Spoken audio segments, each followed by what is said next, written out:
Now, Dion gave a little bit too much information when he was talking about, I need my lineman to be this, I need my this to be that. We were like, hey.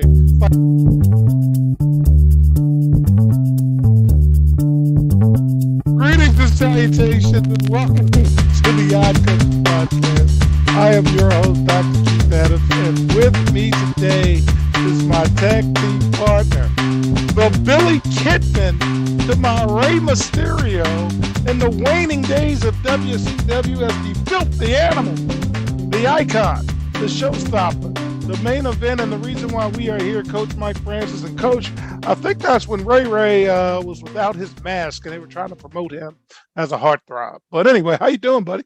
The heartthrob? I think they were trying to promote him and Billy Kidman, but again, WCW ended for a reason. Yeah. And I hope you're well. I'm doing well, thank you, sir. Thank all you. right, fans. In segment one, we're going to talk all things college football. In segment two, we're going to give you some administrative items in college athletics. And in segment three, we'll take you to the hardwood as we get you ready for the NBA draft. But Mike, don't hate the player, hate the game.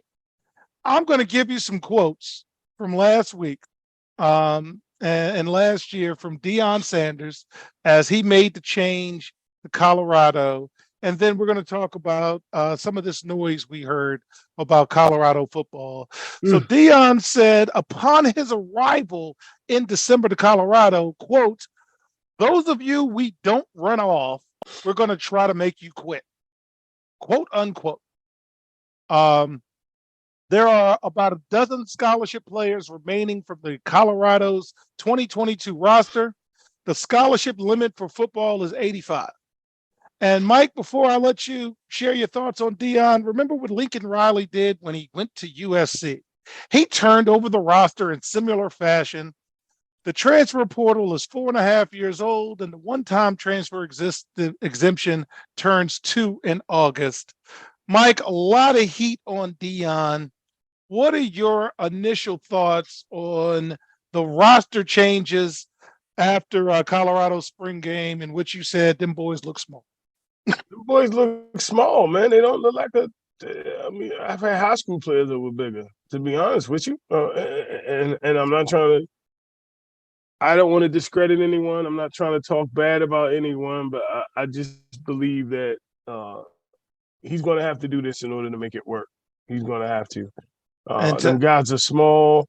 He said it ahead of time. He told them, "Hey, y'all, there's going to be some changes coming." You know what I mean? And, I brought my luggage with me. That's what he said. I brought my luggage with me. And as we talked about on Tuesday, we did a breakdown of who's getting drafted.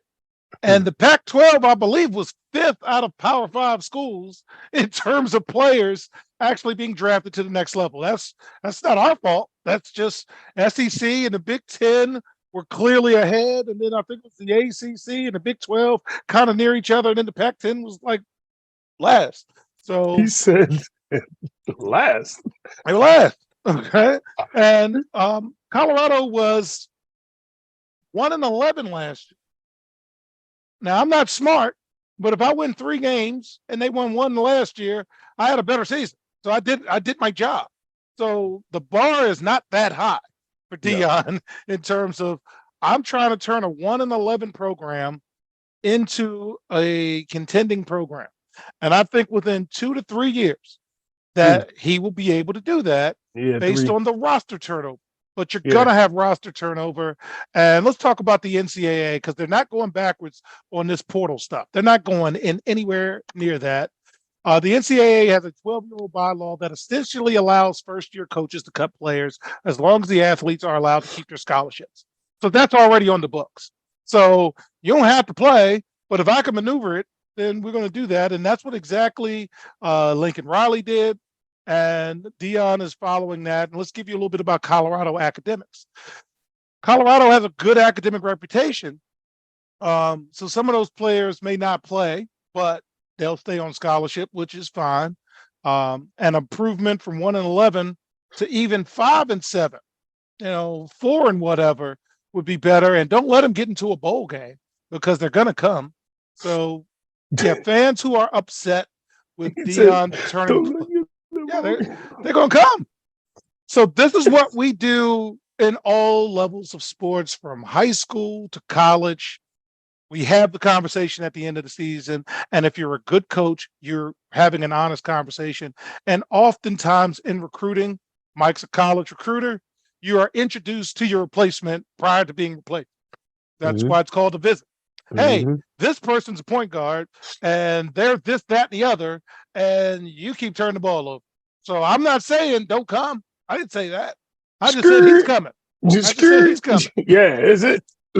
So, and I got a buddy at another school who's looking for somebody very similar to your skill. Oh my God, you went Did there with it?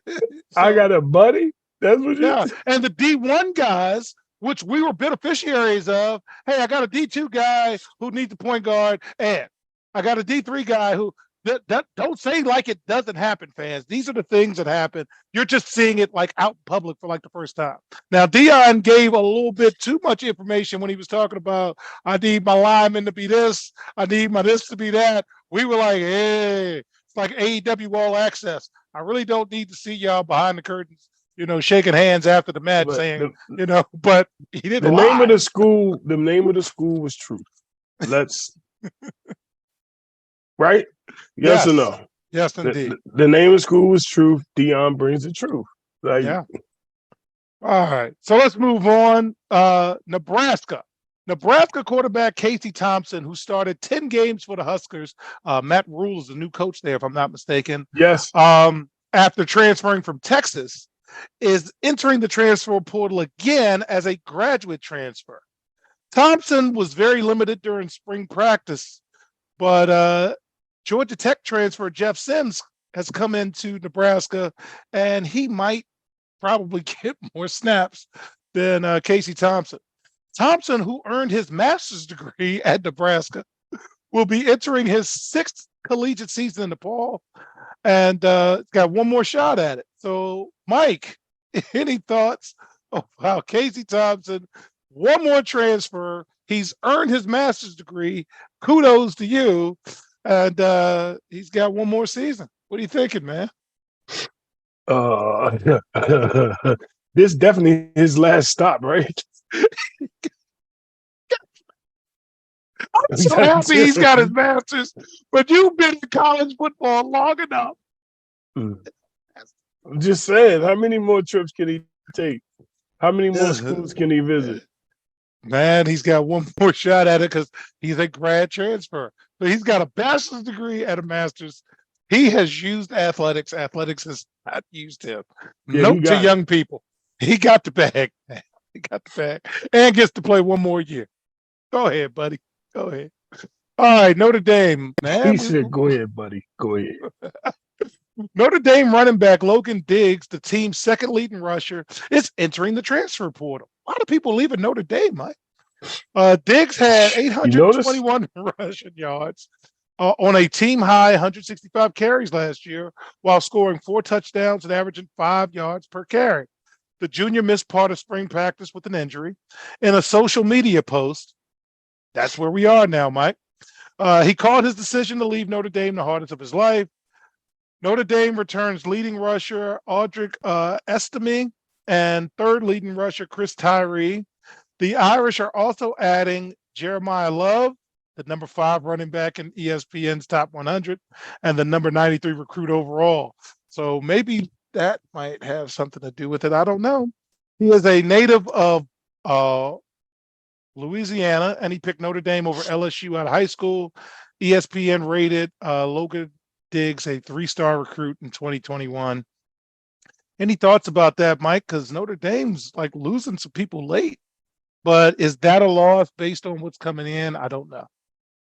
I think it's a loss on what's coming in. Like, guys are telling them, like, you don't see what Dion did and say, "Hey, you guys need to get in the portal."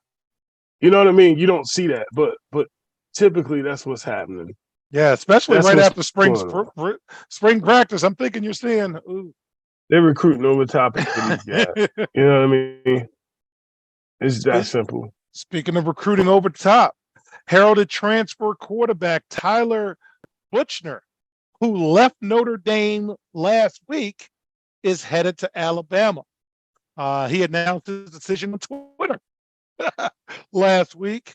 He was the best available quarterback in the transfer portal. Alabama had a spring game. Nick Saban clearly said he didn't like what he saw. And the next day they was in the portal. So Alabama coach Nick Saban said, quote, "We felt like we needed to add some competition to the room after Tyler Buchner committed to the Crimson Tide last week." Mike, your coach. What are you thinking about what Nick did and Alabama bringing this guy in? You know, we had a conversation about this. You and I have been talking as well as with Will and with following that. You know, you look and see these guys who were all complaining about the portal are now jumping in the portal. Like, you can't keep them out the portal, right? Correct. You can't keep them out the portal. So, like, you either I look back to the shift with the one and done and Coach K. I'll never take one and done. Never take one and done. Then he start losing. Yeah, he started losing. Like, wait a minute. Let me think about this one and done. Even before that, I'll go back to before African American players were playing. You know what I mean? Like we're not gonna have no African American players here. Then you see Texas Southern win. Was that Bear Bryant, right? Football was Bear Bryant, but after Texas Southern, whoa, they started 5. Wow, what are we gonna do? You know what I mean? So you start to see the shift come. Yeah, the Texas Western Kentucky game with Adolph Rupp, and they won the national championship. Okay. Yeah, 100%. Fascinating. So we're going to close fans segment 1 with Florida State. A little bit of ACC football. Okay. So Florida State wide receiver Micah Pittman has entered the transfer portal before the spring window closes. The redshirt junior announced on Twitter. So he is a former Oregon Duck who transferred to Florida State ahead of the 2022 season.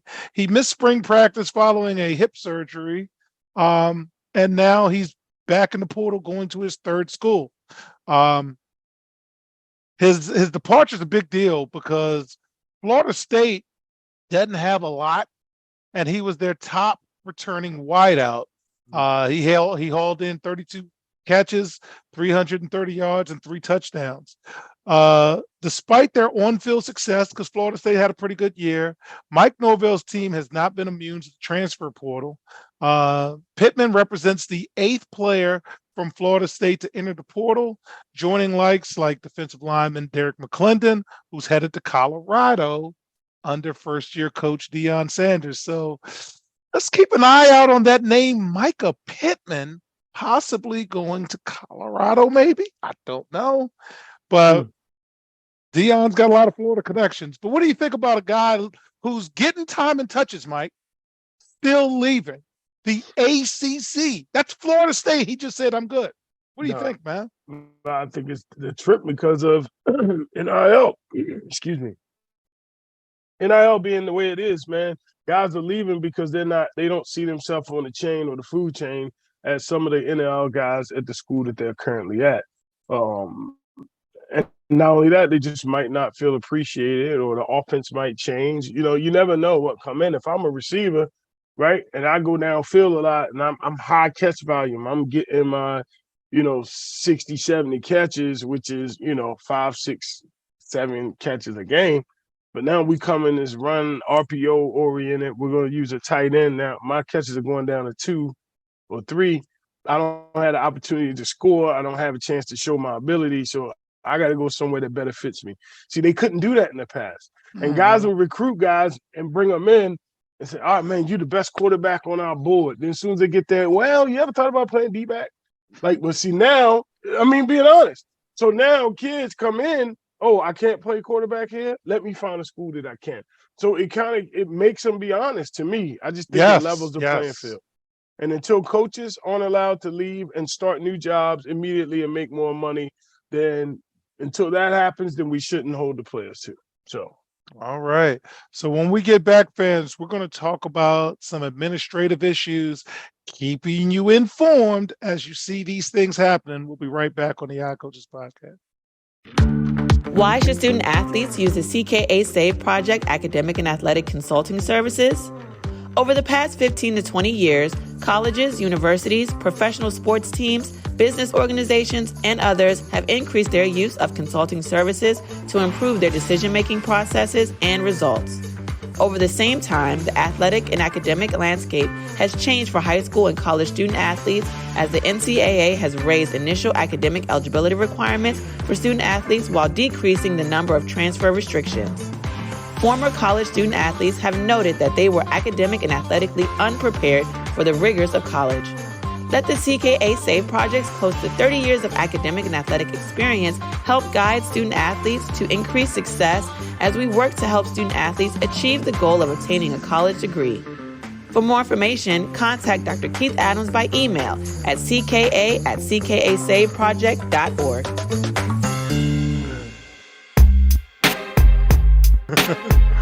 Well, welcome back to the Odd Coaches Podcast. And in segment 2, I want my partner's educational administrator hat on when we talk about the Big Ten, because the Big Ten's getting ready for big things. Tony Petitti, who's the new Big Ten commissioner, listed 4 immediate priorities in taking over as conference commissioner. 1, the first priority is integrating new Big Ten members, USC and UCLA in 2024. It's the first thing he's thinking about. 2, participating in the college football playoff expansion process and the next media rights agreement. That's the second thing. 3rd, name, image, and likeness rights in legislative matters. And 4th, completing and executing the Big Ten's new 7-year, $7 billion media rights agreement with Fox, CBS, and NBC. And that ain't no local sports network, Mike. So what do you think about his priorities coming in? Because you're an administrator. We didn't mention class at all. No, he didn't. But I mean, you see what he's trying to do. Like it's all about that money, man. It's all about the money. Okay, let's see these 2 big schools come in. How much money we're gonna make? Let's work on that. Let's talk about the expansion. Let's talk about being involved in the playoffs and how do we get to that level and how do we get more teams involved in it. That's what this sounds like to me. This is not an athletics thing. This is more of a corporate takeover, if you ask me. That's what it seems like to me. And I'm glad you said that, because his media experience is one of the reasons why they hired him. And think about, what major conferences done. Pac-12's commissioner used to work for MGM. Big 12's commissioner used to work for Rock Nation. This guy's never worked directly in college athletics, but he assisted on media agreements while serving as an executive with CBS, NBC, and ABC, and he helped launch the Bowl Championship Series for college football, collaborating with former SEC Commissioner Roy Kramer. It's all that. That's what they're focused on. So with that, let me tell you about the college football expansion, and keep your calendar nearby, Mike, so we can tell fans that this has no impact on the classroom. The inaugural first round games for the 12-team college football playoff will feature 1 game Friday, December 20th, 2024, and 3 games December 21st, 2024. The CFP is also zeroing in on confirming midweek games for the quarterfinals in 2024, with 3 games on January 1st and the 4th quarterfinal on either New Year's Eve or January 2nd. So you're starting to creep into NFL land, but you're still trying to avoid wild card weekend. The first round games will be held either at a home field site of the higher seed or another site designated by the higher seed institution. In other words, we're going to try to get as many people in the stands as possible. The CFP's management committee continued to discuss ticket allotment. So who's going to get the tickets? For the 24-25 season, the 4 quarterfinal games, the 2 playoff games will be played in bowls on a rotating basis. The commissioners also continue to explore the possibility of starting the season at week 0, starting in 2026, 2027, because as you know, Mike, it is hard to get out of these football contracts because you schedule games so far ahead in advance. So with that, what are you thinking about the CFP as you're starting to see it form come to light? I see more money. I see a suggestion I have. This week 0 thing is really allowing them to play games that extends the season, but not by too much. I see that the landscape is about to change, because that means that there's going to be some teams better in lesser bowls, not lesser bowls, but bowls that's not the college playoff, unless they're going to put all the bowls in the college playoff specifically. Like, does the third round bowl become the Cotton Bowl? I don't. You see what I'm saying? And they haven't figured that piece out yet. Right. Oh, so does that make now we're going to get more 6 and 7 teams to fill the bowls while everybody else is in the college playoff? So have we created 2 divisions? That's my point. Have we created 2 divisions by expanding? That's what I'm thinking. And my thought is, y'all ready to take on the NFL? Because you can't hide but so long. And on Tuesday's show, we told you how big the NFL is getting. But if you're playing 12 team playoffs, you're going to have a game on Wednesdays every year. There's going to come a point where you're going to have to say, all right, Alabama, Georgia is going to go against insert playoff game, because how long can we hide? Because 12 going to become 16. Yeah, it ain't going to stop. They're going to see how much money 12 make and say, we might be able to do 16. Yeah, right. Let's see. I think we can expand again. How many years before they expand again? I always do. We look at the next media contract. So when they figure this one out, they're already going to anticipate the next one. But with that, when we come back, fans, we are going to switch to basketball, talk about the number of entrants into the NBA draft, as well as some notable transfers. Can't do everybody, but we're going to talk about some notable transfers. We'll be right back on the Young Coaches Podcast. The high school and college academic and athletic landscape is changing. The growing number of college transfers, as well as student athletes being able to profit off the use of their name, image, and likeness, has given student athletes the freedom and power to make life-changing decisions. That is why it is important for student athletes to be properly informed throughout the decision-making process. The difference between success and failure is often measured not by yards, but by inches, and even the most successful coaches and players use outside independent consultants to help improve their decision-making, which improves their results. That is what the CKA Save Project would like to do for student athletes across the country, improve their academic and athletic results. Our academic and athletic consulting services assist student athletes with the college decision-making process. The CKA team of former high school and college coaches can provide student athletes an independent assessment of their academic and athletic skills to assist student athletes in their college decision-making process. Let the CKA team evaluate your academic and athletic ability to assist you in finding the right fit for your academic and athletic career. For more information, visit us on the web at www.ckasaveproject.org or schedule a free virtual consultation with Dr. Keith Adams by email at cka@ckasaveproject.org. Welcome back to the Odd Coaches Podcast. In segment 3, we're going to talk to you about the NBA draft participant pool, and we wish you all good luck. So the NBA last week released the full early entrants for the 2023 NBA draft. The list included 242 players, which is actually down from last year, which was 283, and the year before, which was 353. There's only 60 draft picks, and I believe it might be 58 because of some cheating from some of the teams. So we've got 242 players. Cheat. Well, you see people like losing draft picks, for whatever. Every player in the top 30 from CBS Sports' big board is in it. It's a lot of players, Mike. Yeah. So what do you think, man? What was your initial thoughts with that number? I think the number is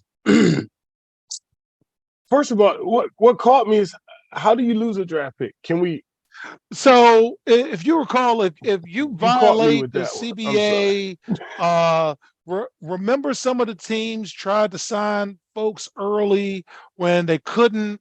It wasn't the early tampering period. The fact that they call it the tampering period, but I'm thinking it's something like that, because that's happened in previous years that folks lost picks and they're usually second round picks, but because they violated the CBA.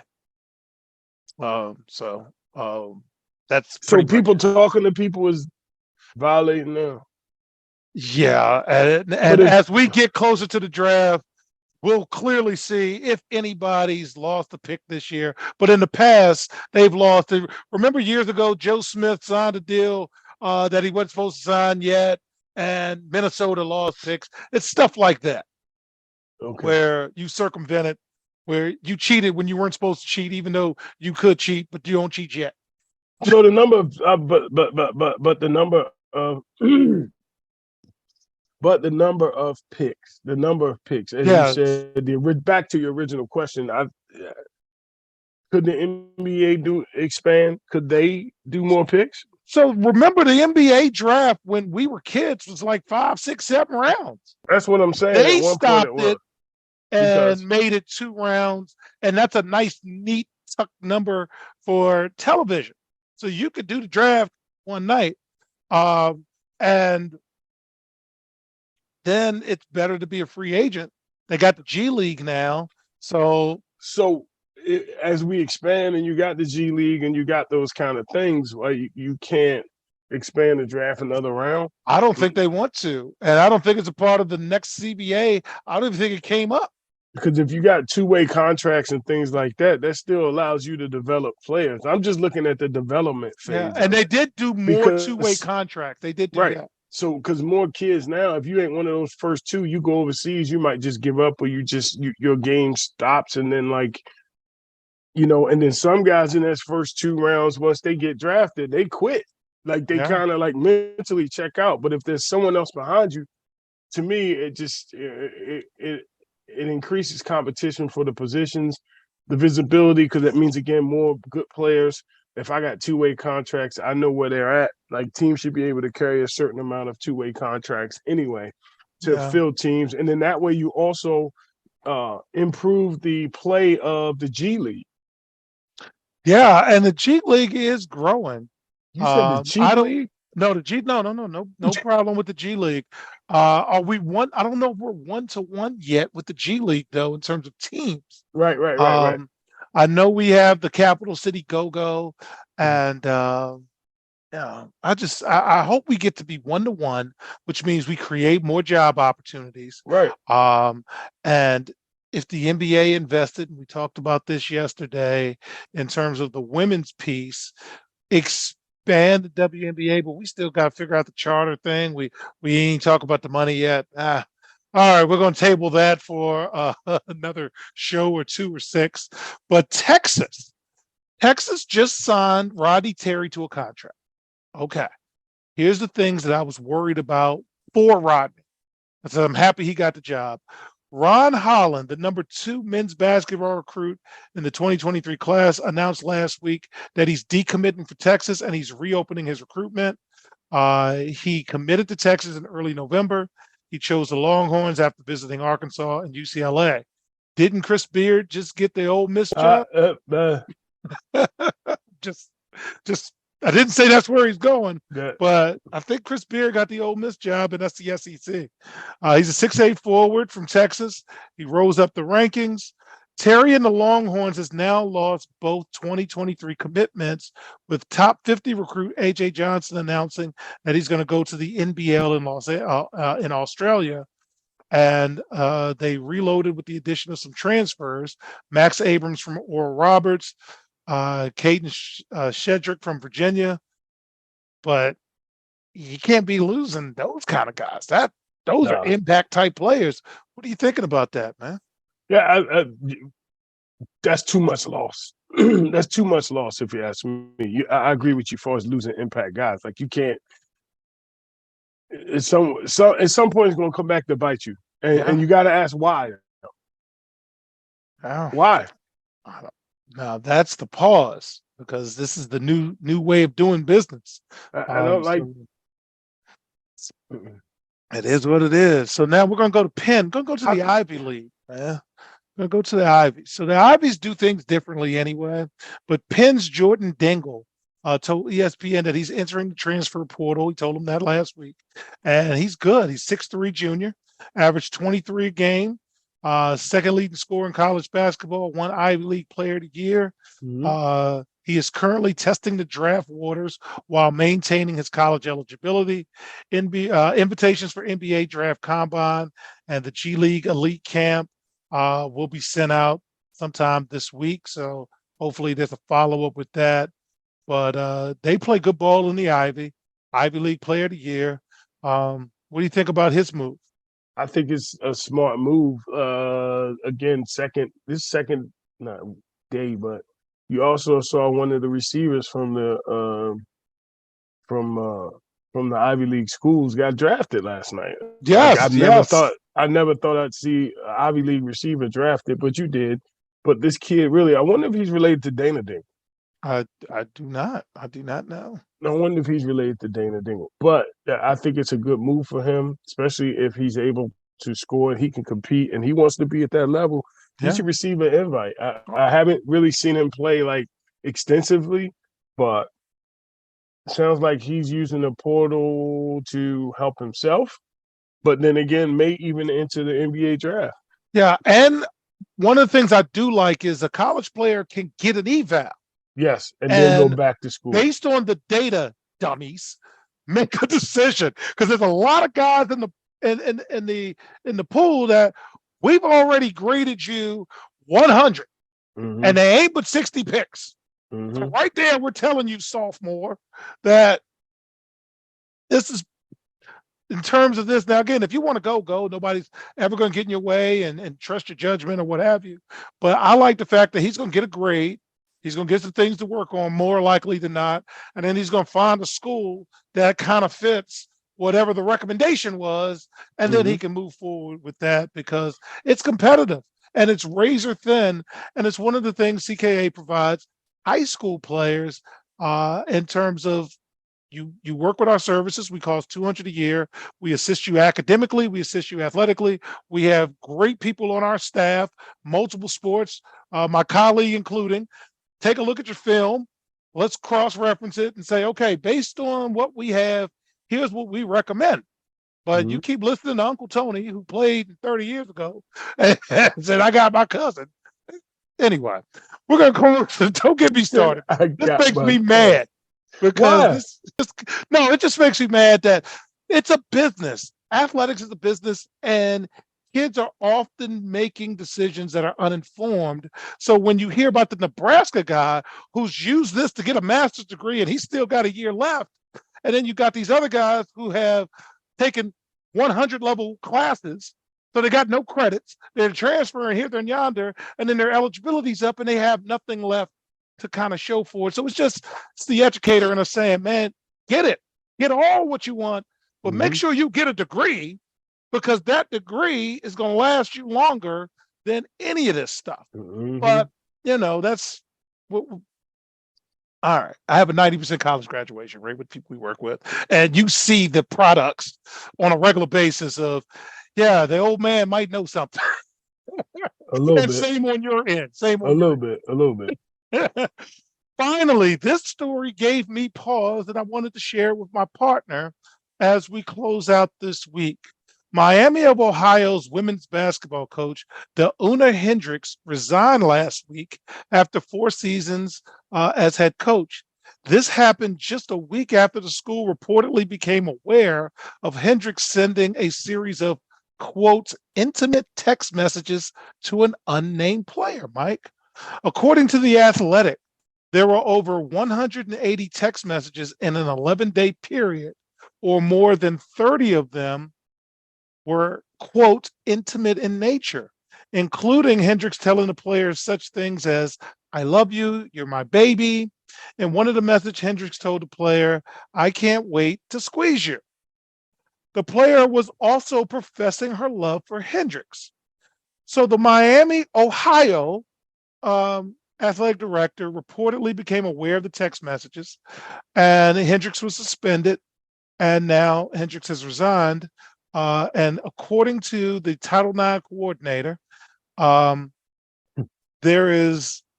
did not constitute a violation of Title IX or the university sexual misconduct protocol. However, there was sufficient information to pursue the termination process because it appeared that Hendricks violated university policy on consensual relationship between staff members and undergraduate students.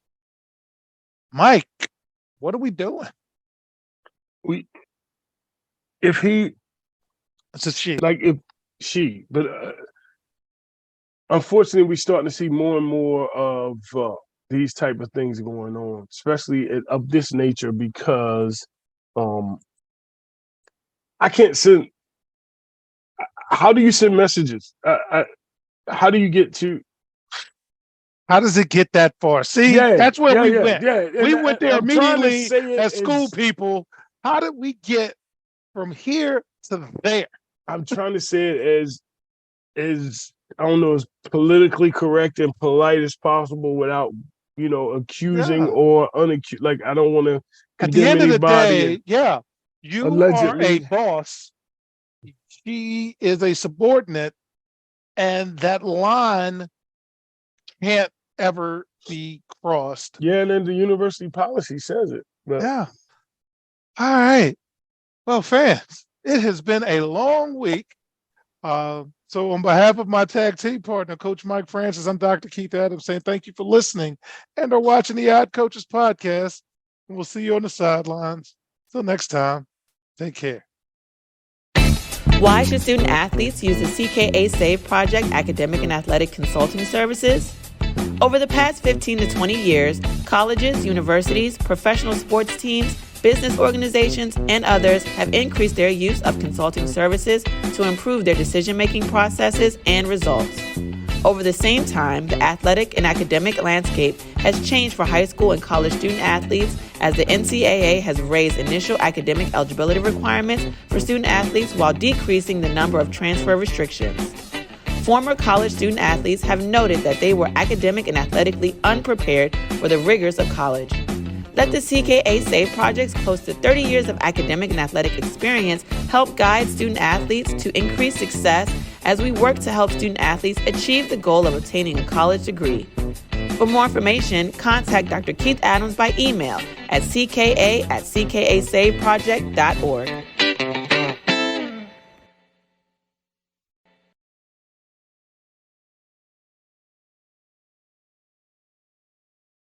We hope you enjoyed today's show. The Odd Coaches podcast drops new episodes every Tuesday through Friday on most weeks. Make sure you subscribe to the Odd Coaches podcast on Apple Music, iHeartRadio, Podbean, Spotify, and YouTube. Follow the Odd Coaches podcast on Twitter and Instagram at Odd Coaches. Follow Dr. Adams on Twitter and Instagram at CKA SAVE Project. In addition, follow Coach Mike Francis on Twitter and Instagram at Coach Franchise, spelled Coach FRANCHIZE.